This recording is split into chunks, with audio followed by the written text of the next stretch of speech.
You ask Tiger to solve. This deals with linear equations with one unknown. The final result is p equals 165/8. Let's solve it step by step. Group all constants on the right side of the equation. Add 5/4 to both sides. Combine the fractions. Combine the numerators.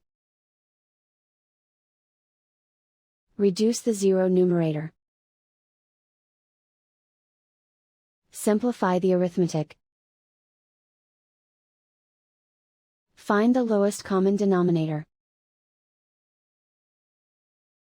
Multiply the denominators. Multiply the numerators.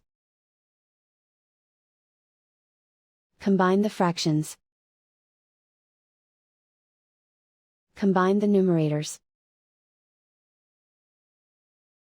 And so the final result is p equals 165/8.